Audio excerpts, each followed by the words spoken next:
Have you ever walked into a room, said nothing wrong, done nothing wrong, and still made someone uncomfortable just by being there? If you're an empath, chances are that's happened more than once. And for a long time, you probably blamed yourself for it. But here's what no one tells you: that discomfort you trigger in others, it's not a flaw, it's your light. And today we need to talk about what that light actually is, why it unsettles people, and why protecting it might be the most important thing you ever do. Most people hear the word empath and they think, oh, someone who's kind, warm, emotionally sensitive, and yes, those things can be true, but that's not the core of it. The real light of an empath isn't just warmth, it's asterisk awareness. It's perception. It's the ability to see things clearly, without distortion, without denial, without the filters most people use to protect themselves from uncomfortable truths. And here's where it gets interesting.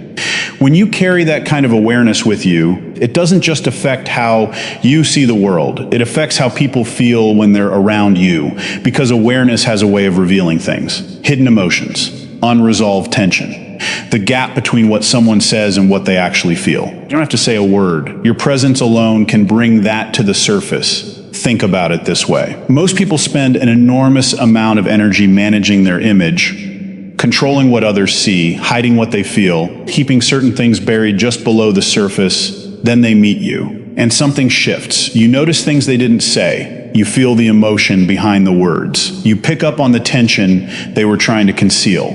Not because you're prying. You're not. You're just paying attention fully. That can feel deeply uncomfortable to someone who isn't used to being truly seen. And here's the crucial part. Instead of getting curious about that discomfort, instead of asking themselves why they feel so exposed, many people do something much easier. They blame you for it. This is where things get confusing for empaths. Because from your side, nothing dramatic happened, no argument, no confrontation. You didn't say anything harsh or do anything wrong. But suddenly there's a shift, a coldness, dismissiveness, passive-aggressive comments out of nowhere, an attitude that just changed. And you're left wondering, what did I do? Here's the truth. The trigger wasn't external. It was internal to them. Your presence, your calm, your clarity, your awareness challenged something they were actively avoiding. And that challenge, even when it's completely silent, can feel threatening to someone who isn't ready to face it. The resentment isn't really about you. It's about what you reflect back to them. So what do you do when you sense that tension? If you're like most empaths, you try to fix it, you soften yourself, you become more agreeable, more careful with your words, more accommodating. You start making yourself smaller so others feel more comfortable around you. But here's the painful reality. Asterisk shrinking doesn't solve it. Asterisk because the problem was never what you said or did. The problem is what you represent on honesty, clarity, truth. You can tone yourself down all you want, and the discomfort in that other person won't go away because it was never caused by anything you did. It was caused by what you are. Think of your light this way. Truth doesn't need to be loud to be disruptive. It doesn't need to argue or force itself on anyone. It simply exists. And its existence alone is enough to disturb the things built around illusion. When someone reacts negatively to you without a clear reason, it's rarely because you did something wrong. It's more often because you reflect something they're not ready to face. That's not your fault. And it's not your job to dim yourself to protect them from it. Now let's talk about the people who air drawn to you, because empaths attract people powerfully. But it's important to understand, not everyone who comes toward your light is coming for the same reason. Some people are drawn to asterisk connection, real connection, rooted in mutual respect, genuine care, and shared awareness. That kind of relationship gives energy to both people, but others are drawn to asterisk need. They feel safe around you. Your presence soothes their anxiety, your listening eases their confusion, your steadiness calms their chaos. And there's nothing wrong with that on its own, until it becomes the entire foundation of the relationship. Empaths naturally feel safe to others. And unfortunately, that safety can become an open door for people who are emotionally unstable, underdeveloped, or simply not in a place of genuine reciprocity. Here's how it usually starts. You listen, you observe, you validate, you give people space to process their feelings without judgment. In the beginning, this feels beautiful. It feels like you're helping. And you are, but slowly, without either of you fully realizing it, a pattern forms. They lean more, you hold more. They offload their confusion, their anxiety, their unprocessed emotions, and you absorb it. And for a while, you feel needed, which can feel a lot like being valued. But those aren't the same thing. Over time, the exchange becomes unequal. You're giving energy consistently, they're consuming it consistently. And nobody ever pauses to notice the imbalance until you start to feel empty. In healthy relationships, imbalances correct themselves. Someone notices the dynamic and adjusts. They give back, they check in, they ask how you're doing for a change, but in unhealthy dynamics, the imbalance just deepens. What started as appreciation slowly shifts into expectation. They no longer feel grateful for your patience, they assume it. They no longer feel moved by your presence, they rely on it. And when life gets hard for you, when you're no longer able to give at the same level you once did, the resentment begins. Not because you failed them, but because they got used to a version of you that was giving more than was sustainable, and then comes the reframing. Suddenly, the things that once made you valuable become the things that are too much. Your consistency is called controlling. Your insight is called overanalyzing. Your depth is called intensity. Your boundaries, when you finally start setting them, are called coldness. These aren't honest observations, they're defenses. Because if your clarity can be reframed as a flaw, then the other person doesn't have to confront the gap between your awareness and their avoidance.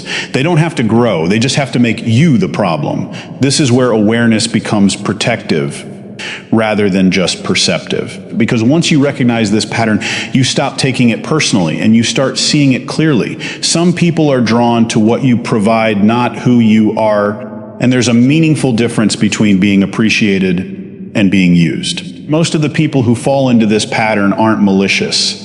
They're not sitting down plotting to drain you. They're simply operating from unconscious habits, their own wounds, their own unmet needs, their own unexamined patterns. But unconscious doesn't mean harmless. And without awareness, you can spend years overextending yourself trying to sustain a dynamic that was never built to be sustainable. So what changes things? You do. When you start setting boundaries. The moment you begin saying no, pausing before you respond, questioning what you once automatically accepted, protecting your energy, the dynamic shifts. Sometimes quickly, sometimes dramatically.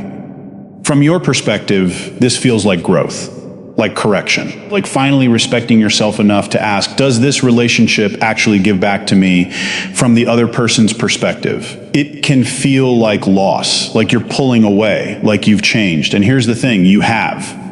That's the point. Here's something worth sitting with. Asterisk boundaries don't create problems. They reveal them. The discomfort someone feels when you set a limit isn't evidence that the boundary is wrong. It's evidence that they had unrestricted access to something, your time, your attention, your emotional labor, and they got used to it. A limit that disrupts someone this deeply isn't the problem. The dependency that made that limit feel disruptive is the problem. That might show up as defensiveness, criticism, guilt tripping, attempts to talk you out of the boundary or pressure you back into old patterns. All of that is information, not instruction. Setting a boundary is one thing. Holding it is another. Holding a boundary doesn't require anger, explanation, or argument. It requires one thing, asterisk calm consistency. You don't have to justify yourself repeatedly. You don't have to make someone understand why the boundary exists. You simply maintain it. And yes, people will feel discomfort. That discomfort is theirs to work through, not yours to fix. This is perhaps the hardest lesson for an empath. You are not responsible for managing other people's reactions to your self-respect. When the boundary holds, something clarifying happens. The true nature of the relationship becomes visible. People who genuinely care for you will adjust and respect it. People who were only there for what you gave them will show you, in their reaction, exactly who they are. Now let's talk about growth. Because this is where things get deeply personal. When you do the inner work, when you grow in self-awareness, raise your standards, and develop real emotional clarity, it changes everything. How you see yourself, what you're willing to accept, what no longer feels tolerable that once felt normal. And inevitably, that growth creates contrast between who you are now and who you used to be. Between your evolution and the stagnation of people who have stayed in the same patterns, that contrast can be beautiful.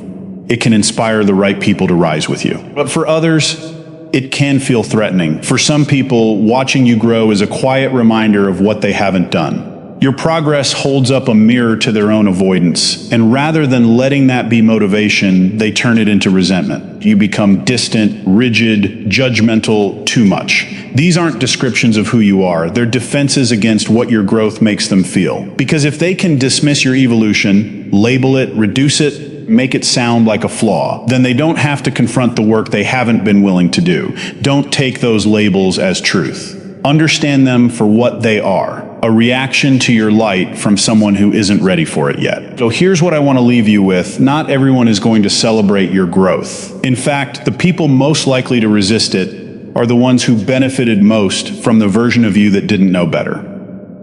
The version that gave without limits, that shrank to keep peace, that absorbed everything and asked for nothing, that version served them. Your growth doesn't, and that's okay. Because the real cost, the one that actually matters, is not the discomfort of people who can't hold space for your evolution. The real cost is what happens when you start questioning your own growth just to keep them comfortable. Don't do that. Protect your light, not because the world can't handle it, but because you can't afford to lose it. Keep growing. Stay aligned with your truth. And trust that the people meant to walk with you won't ask you to become smaller to fit their limitations. If this resonated with you, take a moment to reflect on where in your life you've been dimming your light to keep someone else comfortable. And ask yourself honestly, is it working or is it just costing you? Drop your thoughts in the comments. And if this video found you at the right time, share it, because somewhere out there, another empath needs to hear this today.